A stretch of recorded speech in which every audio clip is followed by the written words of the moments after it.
Seja bem-vindo ao Evangelho é Vida, a carta aos Hebreus.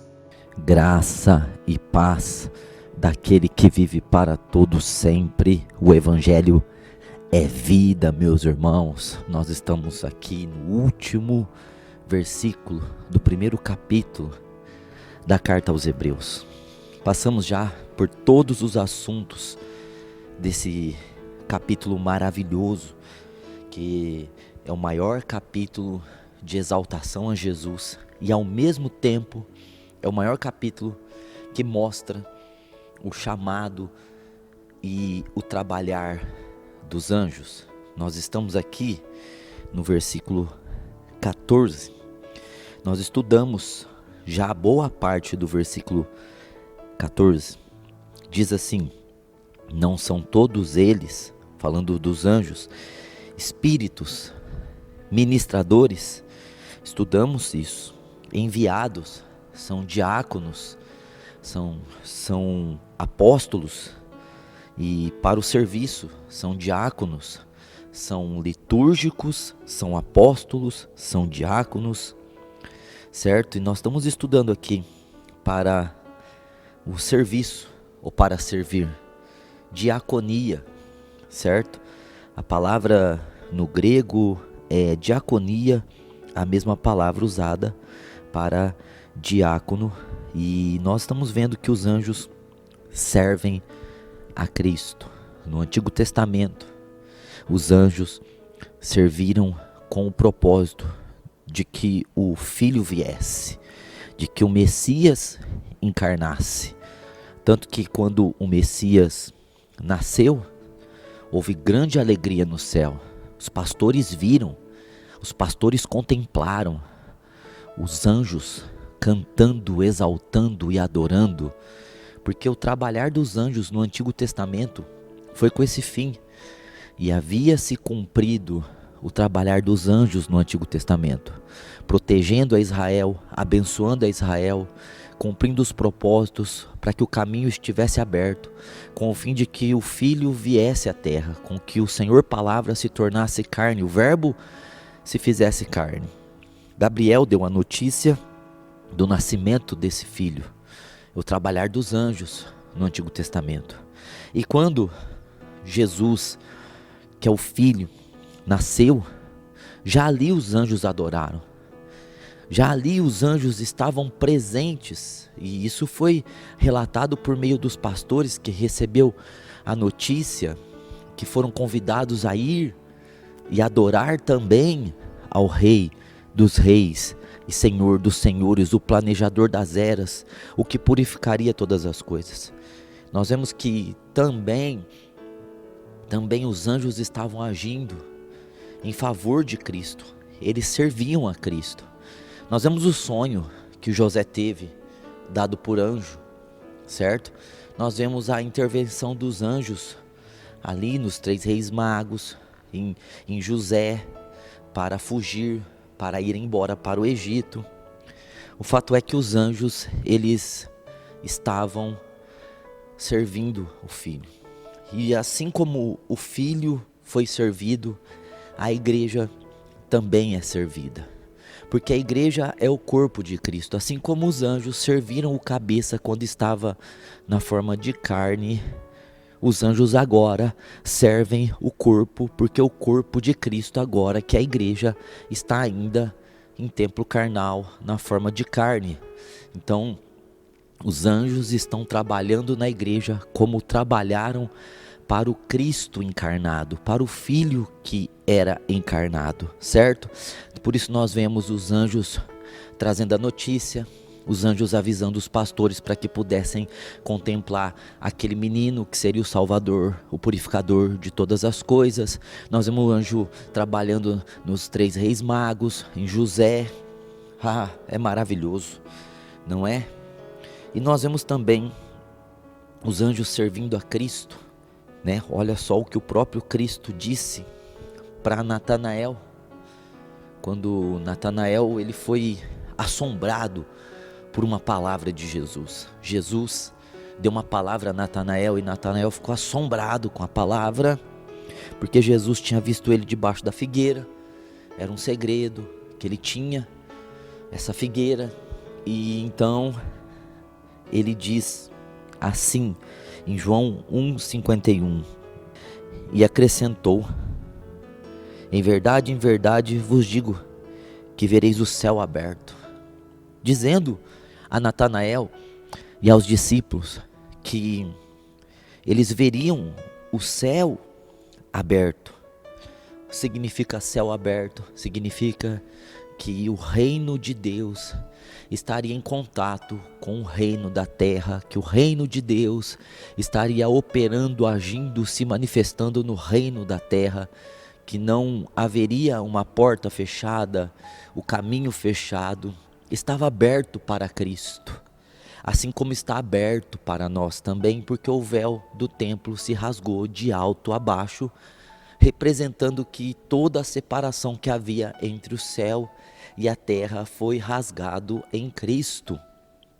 Então foi isso que ele disse para Natanael, dizendo aqui: e os anjos de Deus, vejam, o próprio Filho agora, Jesus, falando dos anjos de Deus, os anjos do céu, subindo e descendo sobre o Filho do Homem. Os anjos subindo, os anjos indo até o céu e os anjos descendo até o Filho.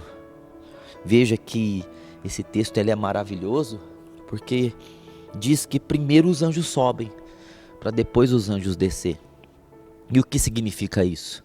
Significa dizer que o Filho estava na terra e por isso os anjos estavam na terra. Os anjos estão onde o Filho está. Se o Filho estivesse no céu e Jesus estivesse pronunciando essa palavra no céu, então nós íamos ler anjos descendo e subindo. Mas como o Filho não estava no céu, o Filho estava encarnado na terra, Jesus disse: vocês vão ver anjos subindo, porque os anjos estão sempre ao redor, sempre juntos com o Filho, e o Filho estava na terra. Então os anjos subiriam com alguma missão específica e depois desceriam de novo para o Filho. Ora, isso é maravilhoso, porque isso significa que os anjos estão onde o Filho está. Hoje há muitos anjos no céu, porque o Filho está no céu, o Filho está assentado no trono e os anjos estão junto com o Filho. Mas a igreja é o corpo de Cristo e a igreja também é Cristo, porque faz parte do cabeça. Então, se o cabeça é Cristo, o corpo também é Cristo. Isso significa dizer que os anjos estão na igreja, assim como estavam sobre o Filho quando ele estava em forma de carne. Assim como os anjos estavam ao redor e operando no Filho quando ele esteve na terra para cumprir sua missão, os anjos, estão hoje na terra, na igreja, para que a igreja cumpra sua missão, porque Cristo está na igreja e a igreja está em Cristo, porque nós individualmente estamos em Cristo e Cristo está em nós, e nós coletivamente estamos em Cristo e Cristo está em nós. Então isso quer dizer que os anjos estão fazendo a mesma coisa que fizeram com Cristo.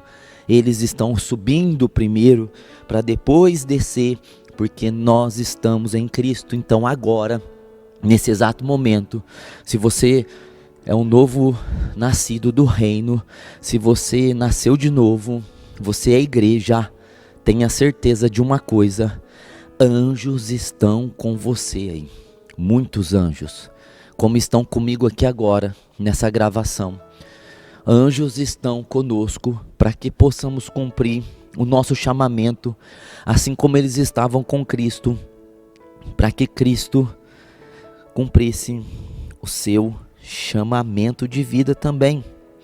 Então veja que os anjos não estão longe de nós. Veja que nós não precisamos pedir para que os anjos venham. Os anjos já vieram. Os anjos já vieram, certo? Olha, eu quero só ler Lucas 2:13. para confirmar o verso da história que eu falei dos pastores, e subitamente apareceu com um anjo uma multidão da milícia celestial, louvando a Deus e dizendo: glória a Deus nas maiores alturas e paz na terra entre os homens, a quem ele quer bem. Então veja, para falar, dar a base da adoração dos anjos. Os anjos então estavam no ministério de Jesus de uma maneira extraordinária, de uma maneira grandiosa, de uma maneira estupenda. Em ocasiões em que os anjos não estão sendo revelados, eles estavam ali, porque os anjos estavam a serviço do Filho, certo? Então muitos eventos que estão escritos nos evangelhos não está referindo-se à presença dos anjos, mas os anjos estavam ali. Os anjos estavam ali porque Jesus liberou essa palavra. Vocês vão ver o céu aberto, anjos que sobem, porque os anjos estão comigo, para depois descer, e anjos que descem sobre o Filho do Homem. Então em todas as ocorrências, em todos os momentos, anjos estavam com Cristo, auxiliando a Cristo, para que Cristo cumprisse o seu chamamento de vida. Se nós olharmos e atentarmos aqui, certo, para Marcos, no capítulo 1, Marcos fala pouco a respeito da tentação de Jesus, certo? Mas olha só, no versículo 13, ele diz assim, no versículo 12, logo o Espírito o impeliu para o deserto. Jesus ficou 40 dias lá no deserto, onde permaneceu 40 dias, sendo tentado por diabo. Estava com as feras, mas os anjos o serviam. Veja que os anjos serviam a Cristo nesses 40 dias de jejum, de oração que Cristo fez. Os anjos estavam presentes, guardando das bestas feras, trazendo alimento espiritual no fim. Então olha como que os anjos estão completamente envolvidos com o ministério do Filho, assim como os anjos estão envolvidos completamente com o ministério da igreja. Porque na verdade, o ministério da igreja é o mesmo ministério de Cristo. A verdadeira igreja, os verdadeiros filhos de Deus, eles têm o mesmo ministério que o Cristo tem. Não tem outro ministério diferente, não tem outro propósito de vida a não ser o propósito de vida que Cristo tem, certo? Nós vemos também anjos, Jesus falando, de anjos que poderiam vir protegê-lo se ele quisesse, quando ele foi preso, Mateus 26, 53, ele diz, eu poderia chamar 12 legiões de anjos aqui, eu poderia chamar 12 legiões de anjos, eu poderia chamar 72 mil anjos para me guardar, para me proteger da morte, mas não é o propósito do reino. Ele tinha à disposição dele 72 mil anjos para guardá-lo ali, no tempo da prisão e do julgamento. Olha quanto serviço, quanta administração Cristo tinha. Nós vemos também ali no Getsêmani, Lucas fala disso, que Jesus suou grandes gotas de sangue que escorriam até o chão, porque Jesus viu ali que ele se tornaria pecado por nós. E o cálice que ele queria deixar de beber é justamente o cálice de ser pecado por nós. Ele não queria ser o pecado por nós, como diz 2 Coríntios 5, 21, que Cristo se fez pecado para que nós pudéssemos ser feitos a justiça de Deus. Foi-lhe antecipado isso, que ele morreria espiritualmente com o pecado do ser humano, que o pecado do ser humano seria transferido para ele, e ele morreria com o pecado do homem, o pecado original, o pecado primeiro, o pecado de Adão e os pecados da carne, as obras da carne. Ele não estava se importando muito com as aflições físicas, de chicotadas, de coroa, de humilhações, de vergonhas, de chutes, de tantas outras vergonhas que ele passou e atrocidades, mas ele sentiu o peso de se separar do Pai. Ele viu o Salmo 22 que diz, Deus meu, por que o Senhor me abandonou? E era isso que ele não queria. No momento que ele se tornaria o pecado, Cristo seria abandonado e ele iria orar a oração do Salmo 22. Era esse cálice que ele estava dizendo: se possível, passa de mim esse cálice. E foi tão intenso essa batalha, foi tão dolorosa para a alma de Jesus, que a alma dele estava triste até a morte. Ele estava com pavor, ele estava com medo, ele estava com muita angústia. E então ele suou grandes gotas de sangue que escorriam até o chão. Era o momento mais delicado do ministério do Filho. Foi esse o momento mais delicado do ministério do Filho, com certeza.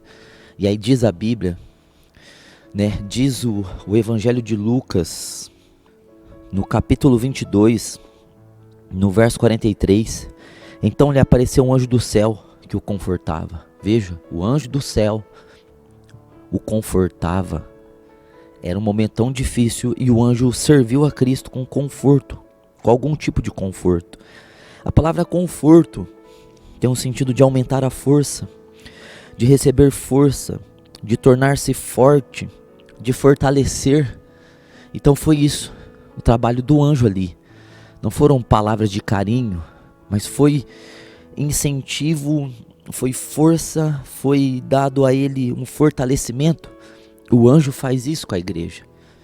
O que os anjos fizeram com Cristo, quando nós estamos debaixo de tentação, nós temos o ministério dos anjos para nos servir. Quando nós estamos passando por crises terríveis, os anjos nos confortam. Ou seja, eles aumentam a nossa força. Eles nos tornam mais fortes do que éramos, através do seu poder, através da sua natureza de vento e do seu poder de fogo. Os anjos estavam ali. Veja que os anjos serviram a Cristo nos 3 anos e meio de ministério. E na ressurreição está envolvido anjos. Mateus 28:1 fala disso. Todos os evangelistas falam a respeito dos anjos que brilhavam como a luz. Anjos que conversam com as pessoas falando: porque você procura entre os mortos aquele que ressuscitou. Então veja, os anjos estão ali envolvidos em todos, servindo o Filho, servindo o ministério do Filho, servindo como diáconos. Então o que os anjos fizeram no Antigo Testamento para que o Filho viesse, preparando o caminho, organizando as coisas, no Filho eles fizeram para que o Filho pudesse cumprir, tivesse todas as condições e recursos para que o Filho pudesse cumprir toda a sua missão, dos seus 3 anos e meio de ministério, a sua morte e da sua ressurreição. Aplicação pessoal. Veja que assim como os anjos serviram a Israel, serviram a Cristo, os anjos estão sendo diáconos hoje da igreja, estão servindo a igreja para a glória de Deus. Nós temos, portanto, esse ministério dos anjos ao nosso favor. Nós temos o auxílio, nós temos o trabalho, nós temos a cooperação, nós temos a força, nós temos a capacitação, nós temos as habilidades de todos esses anjos a favor da igreja. Nós somos a igreja, nós temos o propósito de Cristo, que é colocar os inimigos debaixo dos pés de Cristo. Nós somos os pés, nós somos a igreja, e Deus está usando a igreja para vencer todas as coisas. Deus está usando a igreja para vencer todas as coisas, e os anjos estão nos ajudando nesse serviço de vencer todas as coisas. Esses anjos que são espíritos que ministram de acordo com a palavra, de acordo com o mandamento e de acordo com a vontade de Deus. Esses anjos estão no nosso meio, auxiliando-nos, capacitando-nos, habilitando-nos, dirigindo-nos também, para que possamos cumprir o nosso chamado individual e o nosso chamado coletivo, a nossa vocação individual e a nossa vocação coletiva, o nosso propósito individual e nosso propósito coletivo, meus irmãos. O Evangelho é vida, meus irmãos. Obrigado por ouvir o Evangelho é Vida. Se inscreva em nossos canais no YouTube, TV Aviva e Ministro de Fogo. A vida está em você. Até a próxima!